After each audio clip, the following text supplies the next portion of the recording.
Cricket ಜಗತ್ತಿನ interesting ಸುದ್ದಿಗಳನ್ನು quick ಆಗಿ ಹೇಳ್ತೇನೆ ಕ್ರಿಕೆಟ್ ರೌಂಡ್ ಅಪ್ ನಲ್ಲಿ. ನಾನು ಶಾಂತ. ನೀವು ಸುದ್ದಿಯಾನದ ಸಬ್ಸ್ಕ್ರೈಬರ್ ಆಗೋದಕ್ಕೆ ಮರಿಬೇಡಿ.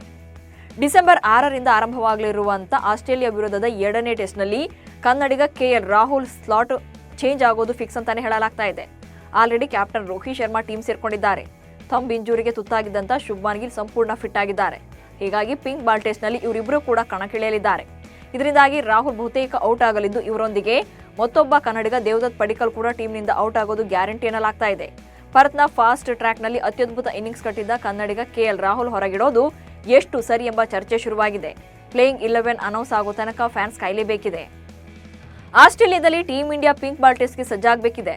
ಇದೀಗ ಕ್ಯಾನ್ಬರಾದಲ್ಲಿ ಬಂದಿಳಿದಿರುವಂತಹ ಭಾರತೀಯ ಆಟಗಾರರು ಆಸ್ಟ್ರೇಲಿಯಾ ಪ್ರಧಾನಿ ಆಂಥೋನಿ ಆಲ್ಬನೀಸ್ ಅವರನ್ನ ಭೇಟಿಯಾಗಿದ್ದಾರೆ. ಈ ಭೇಟಿಯ ಸಂದರ್ಭದಲ್ಲಿ ಟೀಂ ಇಂಡಿಯಾ ಆಟಗಾರರನ್ನ ನಾಯಕ ರೋಹಿತ್ ಶರ್ಮಾ ಆಸೀಸ್ ಪ್ರಧಾನಿಗೆ ಪರಿಚಯ ಮಾಡಿಸಿಕೊಟ್ಟಿದ್ದಾರೆ. ಇದೇ ವೇಳೆ ಬುಮ್ರಾ ಜೊತೆ ಸಂವಾದ ನಡೆಸಿದಂತ ಆಂಥೋನಿ, ನಿಮ್ಮ ಬೌಲಿಂಗ್ ಶೈಲಿಯು ಎಲ್ಲರಿಗಿಂತ ವಿಭಿನ್ನವಾಗಿದೆ ಎಂದು ಹೇಳಿ ಮೊದಲ ಪಂದ್ಯದಲ್ಲಿನ ಬುಮ್ರಾ ಅವರ ಪ್ರದರ್ಶನವನ್ನು ಶ್ಲಾಘಿಸಿದ್ದಾರೆ. 5 ಪಂದ್ಯಗಳ ಟೆಸ್ಟ್ ಸರಣಿಗಾಗಿ ಟೀಂ ಇಂಡಿಯಾ ಆಸ್ಟ್ರೇಲಿಯಾ ಪ್ರವಾಸದಲ್ಲಿದೆ. ಭಾರತ ತಂಡದ ನಾಯಕ ರೋಹಿತ್ ಶರ್ಮಾ ಗುರುವಾರ ಆಸ್ಟ್ರೇಲಿಯಾ ಸಂಸತ್ತಿನಲ್ಲಿ ಭಾಷಣ ಮಾಡಿದ್ದಾರೆ. ಕ್ರಿಕೆಟ್ ಮೈದಾನದಲ್ಲಿ ಮತ್ತು ಹೊರಗೆ ಭಾರತ ಮತ್ತು ಆಸ್ಟ್ರೇಲಿಯಾ ನಡುವಿನ ಆಳವಾದ ಬಾಂಧವ್ಯದ ಬಗ್ಗೆ ಕೂಡ ಅವರು ಒತ್ತಿ ಹೇಳಿದ್ದಾರೆ.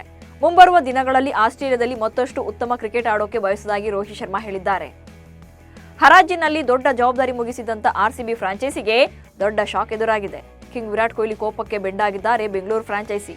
ಹರಾಜು ಅಂತ್ಯಗೊಂಡ ಬೆನ್ನಲ್ಲೇ ವಿರಾಟ್ ಕೊಹ್ಲಿ ಮ್ಯಾನೇಜ್ಮೆಂಟ್ ಮೇಲೆ ಅಸಮಾಧಾನಗೊಂಡಿದ್ದಾರೆ ಎನ್ನಲಾಗ್ತಿದೆ. ಯಾಕಂದ್ರೆ ಮೊಹಮ್ಮದ್ ಸಿರಾಜ್ ಅವರನ್ನ ಆರ್ಸಿಬಿ ಉಳಿಸಿಕೊಳ್ಳುತ್ತೆ ಅನ್ನೋ ಗ್ಯಾರಂಟಿ ಇತ್ತು. ಆದ್ರೆ ಸಿರಾಜ್ ಬಾಯ್ ಕೈ ಬಿಟ್ಟಿದ್ದಕ್ಕೆ ಫ್ಯಾನ್ಸ್ ಬಿಡಿ ಈಗ ಸ್ವತಃ ವಿರಾಟ್ ಕೊಹ್ಲಿಗೆ ಕೆರಳಿ ಕೆಂಡವಾಗಿದ್ದಾರೆ ಅನ್ನೋ ಮಾಹಿತಿ ಹೊರಬಿದ್ದಿದೆ. ಆರ್ಸಿಬಿ ದಂತಕತೆ. ದಕ್ಷಿಣ ಆಫ್ರಿಕಾ ಕ್ರಿಕೆಟ್ನ ಸೂಪರ್ ಸ್ಟಾರ್ ಎಬಿಡಿ ಅವರು ವಿರಾಟ್ ಕೊಹ್ಲಿಯೇ ಆರ್ಸಿಬಿ ಕ್ಯಾಪ್ಟನ್ ಆಗಲಿದ್ದಾರೆ ಅಂತ ಭವಿಷ್ಯ ನುಡಿದಿದ್ದಾರೆ. ಆರ್ಸಿಬಿ ಹೊಸ ನಾಯಕನನ್ನ ಎದುರು ನೋಡ್ತಾ ಇದೆ. ವಿರಾಟ್ ಕೊಹ್ಲಿಯೇ ಕ್ಯಾಪ್ಟನ್ ಆಗಬಹುದು ಎಂದಿದ್ದಾರೆ ಎಬಿಡಿ. 2016ರಲ್ಲಿ ವಿರಾಟ್ ಕೊಹ್ಲಿ ನೇತೃತ್ವದ ಆರ್ಸಿಬಿ ಫೈನಲ್ ಪ್ರವೇಶ ಮಾಡಿತ್ತು. ಇದೇ ಇತಿಹಾಸ ಮರುಕಳಿಸುತ್ತಾ ಅನ್ನೋ ನಿರೀಕ್ಷೆಯಲ್ಲಿದ್ದಾರೆ ಅಭಿಮಾನಿಗಳು. ವೇಗಿ ಸಿದ್ಧಾರ್ಥ್ ಕೌಲ್ ಅವರು ಭಾರತ ಕ್ರಿಕೆಟ್ಗೆ ನಿವೃತ್ತಿಯನ್ನು ಘೋಷಿಸಿದ್ದಾರೆ. 2018ರಲ್ಲಿ ಅಂತಾರಾಷ್ಟ್ರೀಯ ಕ್ರಿಕೆಟ್ಗೆ ಪದಾರ್ಪಣೆ ಮಾಡಿದಂತ ಸಿದ್ಧಾರ್ಥ್ 3 ಏಕದಿನ ಮತ್ತು 3 ಟಿ20 ಪಂದ್ಯಗಳನ್ನಾಡಿದ್ದಾರೆ. ಐಪಿಎಲ್ನಲ್ಲೂ ಕೂಡ ಉತ್ತಮ ಪ್ರದರ್ಶನ ನೀಡಿದ ಅವರು 55 ಪಂದ್ಯಗಳಲ್ಲಿ 58 ವಿಕೆಟ್ಗಳನ್ನು ಪಡ್ಕೊಂಡಿದ್ರು. 2019ರಲ್ಲಿ ಟೀಂ ಇಂಡಿಯಾ ಪರ ಕೊನೆಯ ಅಂತಾರಾಷ್ಟ್ರೀಯ ಪಂದ್ಯವನ್ನು ಆಡಿದ ಸಿದ್ಧಾರ್ಥ್ ಅಂದಿನಿಂದ ಭಾರತ ತಂಡದಲ್ಲಿ ಸ್ಥಾನವನ್ನು ಪಡೆದಿರಲಿಲ್ಲ. ದಕ್ಷಿಣ ಆಫ್ರಿಕಾ ಪ್ರವಾಸದಲ್ಲಿರುವಂತಹ ಶ್ರೀಲಂಕಾ ತಂಡವು ಮೊದಲ ಟೆಸ್ಟ್ ಪಂದ್ಯದ ಮೊದಲ ಇನ್ನಿಂಗ್ಸ್ನಲ್ಲಿ ಕೇವಲ 42 ರನ್ಗಳಿಗೆ ಆಲ್ಔಟ್ ಆಗಿದೆ. ಈ ಮೂಲಕ ಟೆಸ್ಟ್ ಕ್ರಿಕೆಟ್ನ ಇತಿಹಾಸದಲ್ಲಿ ಅತಿ ಕಡಿಮೆ ಸ್ಕೋರ್ಗೆ ಆಲ್ಔಟ್ ಆದ 2ನೇ ತಂಡ ಎನಿಸಿಕೊಂಡಿದೆ. ಆಫ್ರಿಕಾ ಪರ ವೇಗಿ ಮಾರ್ಕೋ ಯಾನ್ಸನ್ 7 ವಿಕೆಟ್ ಪಡೆಯುವ ಮೂಲಕ ಲಂಕಾ ತಂಡವನ್ನು ಅತ್ಯಲ್ಪ ಮೊತ್ತಕ್ಕೆ ಕಟ್ಟಿಹಾಕಿದ್ದಾರೆ. ಶ್ರೀಲಂಕಾ ತಂಡಕ್ಕೂ ಮುನ್ನ 1924ರಲ್ಲಿ ಇಂಗ್ಲೆಂಡ್ ವಿರುದ್ಧ ದಕ್ಷಿಣ ಆಫ್ರಿಕಾ 30 ರನ್ಗಳಿಗೆ ಆಲ್ಔಟ್ ಆಗಿತ್ತು. ಇದೀಗ ಟೆಸ್ಟ್ ಕ್ರಿಕೆಟ್ನಲ್ಲಿ 100 ವರ್ಷಗಳ ನಂತರ ಈ ಘಟನೆ ಮರುಕಳಿಸಿದೆ. ಡಿಸೆಂಬರ್ 15ರಂದು ಬೆಂಗಳೂರಿನಲ್ಲಿ ಮಹಿಳಾ ಪ್ರೀಮಿಯರ್ ಲೀಗ್ ಮಿನಿ ಹರಾಜು ನಡೆಯಲಿದೆ. ಈ ಹರಾಜಿನಲ್ಲಿ ಹೀದರ್ ನೈಟ್, ಲೀತಾ ಹುಹು, ವೇದಾ ಕೃಷ್ಣಮೂರ್ತಿ ಮುಂತಾದ ಸ್ಟಾರ್ ಆಟಗಾರ್ತಿಯರು ಭಾಗವಹಿಸಲಿದ್ದಾರೆ. ಗುಜರಾತ್ ಜೈಂಟ್ಸ್ ಅತಿ ಹೆಚ್ಚು ಹಣದೊಂದಿಗೆ ಹರಾಜಿಗೆ ಪ್ರವೇಶ ಪಡೆಯಲಿದೆ.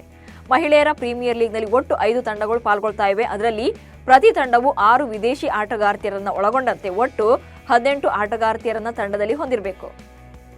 ನವೆಂಬರ್ 29ರಿಂದ ಡಿಸೆಂಬರ್ 8ರವರೆಗೆ ಯುಎಇನಲ್ಲಿ ಅಂಡರ್-19 ಏಷ್ಯಾ ಕಪ್ ನಡೆಯಲಿದೆ. ಭಾರತ ಮತ್ತು ಪಾಕಿಸ್ತಾನ ತಂಡಗಳು ನವೆಂಬರ್ 30ರಂದು ದುಬೈನಲ್ಲಿ ಮುಖಾಮುಖಿಯಾಗಲಿವೆ. ಎ ಗುಂಪಿನಲ್ಲಿರುವ ಈ 2 ತಂಡಗಳು ಗುಂಪು ಹಂತದಲ್ಲಿ ಪರಸ್ಪರ ಎದುರಾಗಲಿವೆ. ಅಬುಧಾಬಿ ಟಿ10 ಲೀಗ್ನಲ್ಲಿ ಶ್ರೀಲಂಕಾದ ಮಾಜಿ ನಾಯಕ ದಸುನ್ ಶನಕ ಒಂದೇ ಓವರ್ನಲ್ಲಿ 4 ನೋಬಾಲ್ಗಳನ್ನು ಎಸೆದು 33 ರನ್ಗಳನ್ನು ಬಿಟ್ಟುಕೊಟ್ಟ ಘಟನೆ ಮ್ಯಾಚ್ ಫಿಕ್ಸಿಂಗ್ ಆರೋಪಕ್ಕೆ ಕಾರಣ ಆಗಿದೆ. ಡೆಲ್ಲಿ ಬುಲ್ಸ್ ಮತ್ತು ಬೆಂಗಾಲ್ ಟೈಗರ್ಸ್ ನಡುವಿನ ಪಂದ್ಯದಲ್ಲಿ ಈ ಘಟನೆ ನಡೆದಿದ್ದು, ಶನಕ ಉದ್ದೇಶಪೂರ್ವಕವಾಗಿ ನೋಬಾಲ್ಗಳನ್ನು ಎಸೆದಿದ್ದಾರೆ ಎಂಬ ಆರೋಪ ಕೇಳಿಬಂದಿದೆ. ಇವೆಷ್ಟು ಇವತ್ತಿನ ಕ್ರಿಕೆಟ್ ರೌಂಡ್ ಅಪ್ ಸುದ್ದಿಗಳು. ನಮಸ್ಕಾರ.